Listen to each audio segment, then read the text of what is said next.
यदा यदा हि धर्मस्य ग्लानिर्भवति भारत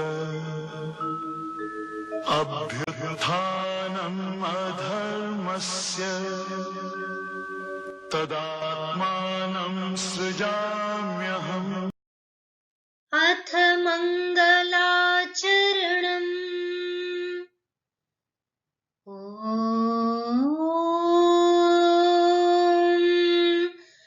सहनाववतु सहनौ भुनक्तु सह वीर्यं करवावहै तेजस्विनावधीतमस्तु मा विद्विषावहै।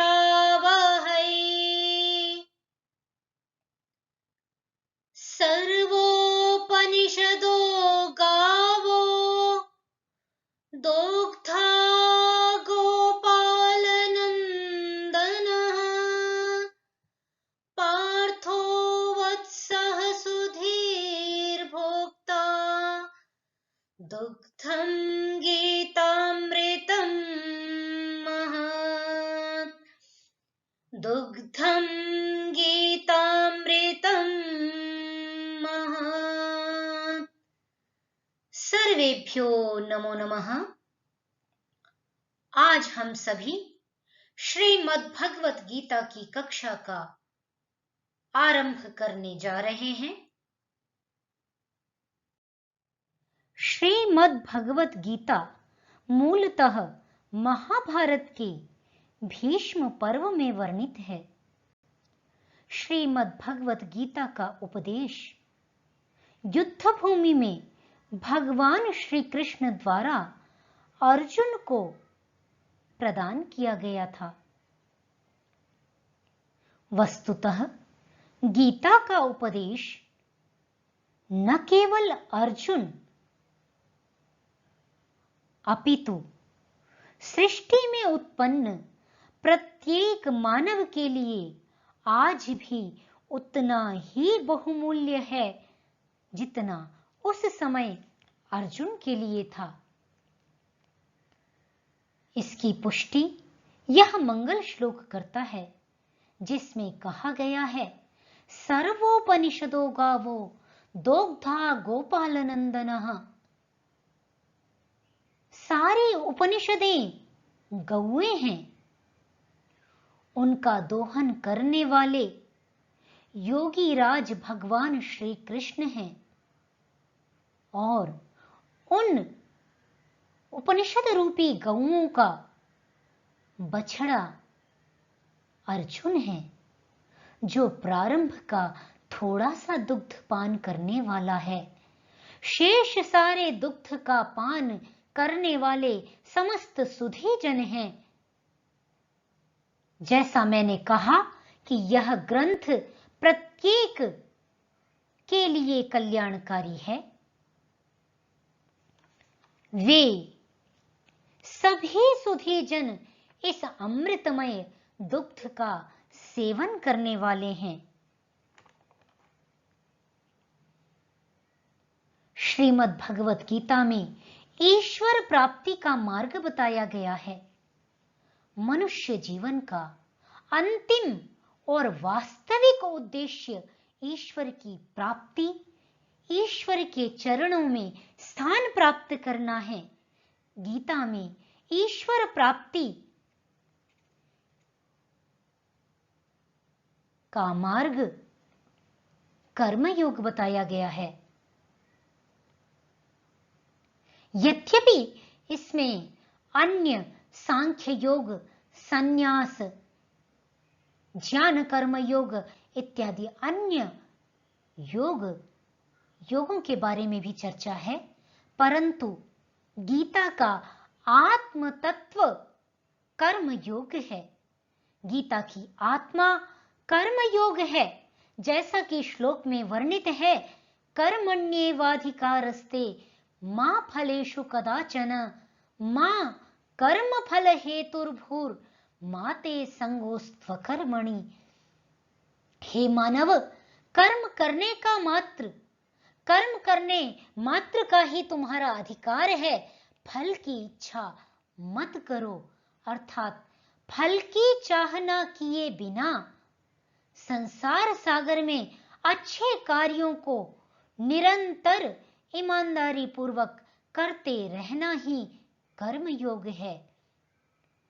सब कुछ भगवान का समझकर सिद्धि में असिद्धि में, सफलता असफलता में समान भाव रखते हुए, आसक्ति और फल की इच्छा का त्याग करते हुए, भगवान की आज्ञा को स्वीकारते हुए, तुभ्यम वस्तु तुभ्यमेव समर्पये, इस भाव को मन में धारण करते हुए किसी भी पदार्थ के प्रति आसक्ति न रखना ही गीता की महनीय शिक्षा है। उपनिषदों में ईश्वर के संपूर्ण स्वरूप का विस्तार से विविध उदाहरणों के माध्यम से वर्णन किया गया है। उन सब उपनिषदों का सार भगवान योगीराज श्री कृष्ण ने गीता में संग्रहित कर दिया। इसीलिए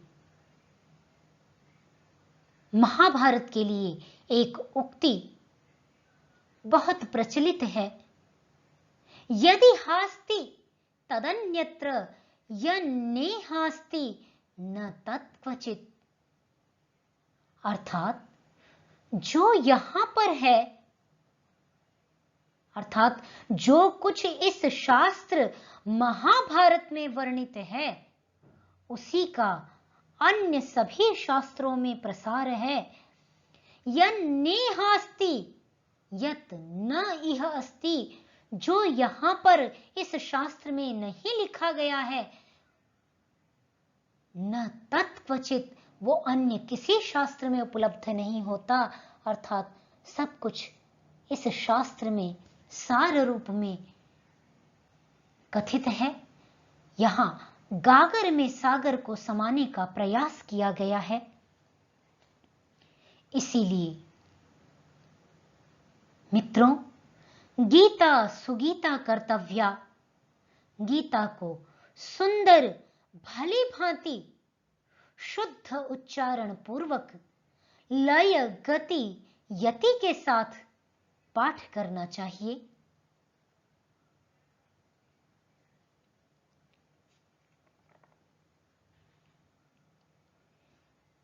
ईश्वर के संपूर्ण स्वरूप को समझने के लिए गीता का विधिवत अध्ययन आवश्यक है। गीता का उपदेश न केवल तात्कालिक था, अपितु यह सार्वकालिक, सार्वभौमिक एवं सार्वजनिक है। गीता का उपदेश प्रत्येक व्यक्ति के लिए उपादेय है। इस अमृत का जो पान कर ले वह धन्य हो जाए। इसलिए आइए अत्यंत श्रद्धा पूर्वक आज की कक्षा श्रीमद् भागवत गीता का प्रारंभ करते हैं। श्रीमद् भगवत गीता महाभारत के भीष्म पर्व में वर्णित है। इसका संकलन 18 अध्यायों में किया गया है। इन 18 अध्यायों के मुख्य प्रतिपाद्य विषयों का यहां पर मैंने संकलन करने का प्रयास किया है। प्रथम अध्याय में अर्जुन का विषाद वर्णित है। वस्तुतः अर्जुन यहां जीव का प्रतीक है। प्रत्येक प्राणी संसार में कर्तव्य अकर्तव्य के बीच में फंसा हुआ है।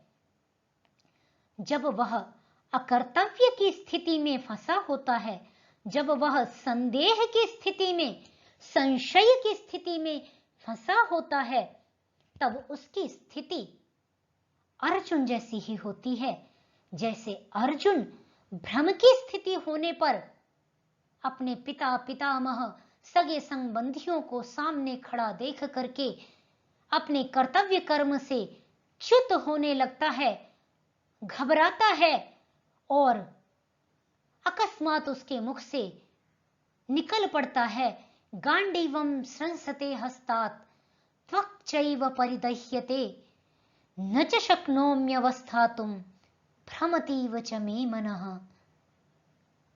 उसी प्रकार इस संसार सागर में संशय की स्थिति में व्यक्ति अपने कर्तव्य कर्म से विमुख हो जाता है और उसकी स्थिति भी अर्जुन जैसी होती है कि गांडीवम स्रंसते हस्तात् त्वक् चैव परिदह्यते, अर्थात जो कर्तव्य रूपी मेरा गांडीव है वह मुझसे अर्थात मेरे हाथों से छूटा जा रहा है। मैं क्या करूं? अपने कर्तव्य कर्म को किस प्रकार करूं? इस प्रकार अर्जुन विषाद स्थिति जो इस प्रथम अध्याय में वर्णित की गई है, इस स्थिति में आप स्वयं अपने आप को भी खड़ा करके देख सकते हैं। गीता का जो यथार्थ ज्ञान है, गीता का जो भाव है, आत्म स्वरूप है, आप उसे सुगमता से, बहुत सरलता से ग्रहण कर पाएंगे, अनुभव कर पाएंगे कि गीता में आपके लिए, वस्तुतः आपके ही लिए उपदेश दिया जा रहा है और आप प्रतिपल अपने आप को तृप्त, संतुष्ट होता हुआ पाएंगे। हमें इस कक्षा में प्रारंभ के इन 3 अध्यायों को समेटना है, जहां सांख्य योग, कर्म योग की चर्चा है। अन्यत्र ज्ञान कर्म संन्यास योग, कर्म संन्यास योग, आत्म संयम योग आदि आदि का वर्णन किया गया है। ज्ञान पूर्वक कर्म करते हुए संन्यास की तरफ प्रवृत्त होना ज्ञान कर्म संन्यास योग है। इसी प्रकार सभी अध्यायों में गूढ़तम विषयों का वर्णन किया गया है। इसे मैंने संक्षेप में समेटने का प्रयास किया है। अब प्रारंभ करते हैं प्रथम अध्याय। अथ प्रथमोऽध्यायः धृतराष्ट्र उवाच धर्मक्षेत्रे कुरुक्षेत्रे समवेतायुयुत्सवः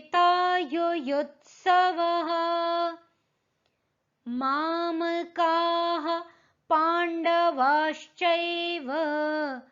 किमकुर्वत Sanjay.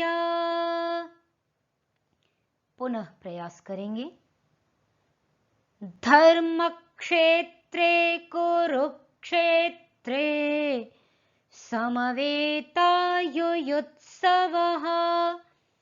मामकाः पाण्डवाश्चैव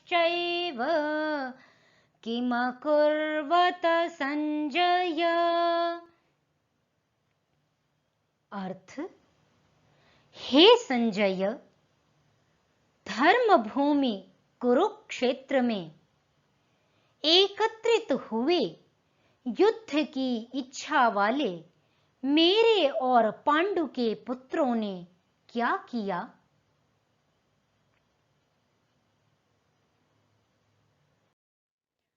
Dhritarashtra said, "What did the sons of Pandu and also my people do when they had assembled together, eager for battle on holy plain of Kurukshetra, O Sanjaya. Sanjay uvacha दृष्ट्वा तु पाण्डवानीकं व्यूढं दुर्योधनस्तदा आचार्यमुपसंगम्य राजा वचनमब्रवीत्।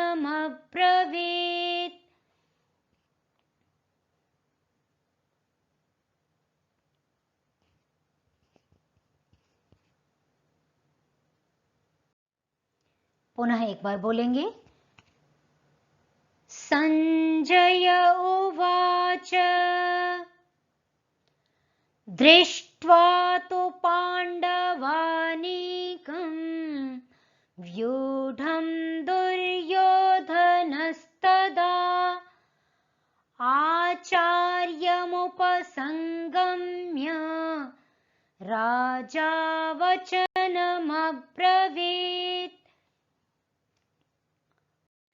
अर्थ, इस समय राजा दुर्योधन ने व्यूह रचना युक्त पांडवों की सेना को देखकर और द्रोणाचार्य के पास जाकर यह वचन कहा। Sanjay said, having seen the army of the Pandavas drawn up in battle array, King Duryodhana then approached his teacher Drona and spoke these words.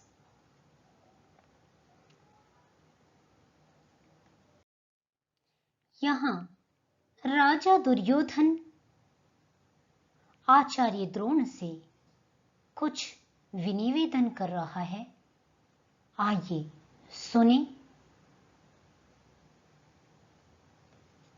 पश्यैतां पाण्डुपुत्राणामाचार्यमहतीं च मूं व्यूढां द्रुपदपुत्रेण तव शिष्येण धीमता। पुनः सुने। पश्यैतां, इसे य पर आई की मात्राएं हैं। बहुत ध्यानपूर्वक, बहुत स्पष्टता से शब्दों को चबा करके बोलना है। यहाँ भी संयोग है और यहाँ भी संयोग है, इसलिए पश्यैताम, व्यूढाम, इन्हें बहुत स्पष्टता से बोलने का प्रयास करना है। प्रयास करते हैं। पश्यैतां पाण्डुपुत्राणामाचार्यमहतीं च मूं व्यूढां द्रुपदपुत्रेण तव शिष्येण धीमता। अर्थ, हे आचार्य, आपके बुद्धिमान शिष्य द्रुपद पुत्र धृष्टद्युम्न द्वारा व्यूहाकार खड़ी की हुई पांडुपुत्रों की इस बड़ी सेना को देखिए। यहां द्रुपद पुत्र धृष्टद्युम्न साक्षात द्रोणाचार्य का शिष्य नहीं है, परंतु द्रुपद और द्रोण दोनों मित्र हैं। इस कारण से उनका पुत्र भी उनके शिष्य के समान माना गया और तव शिष्येण, इस प्रकार का यह प्रयोग किया गया है।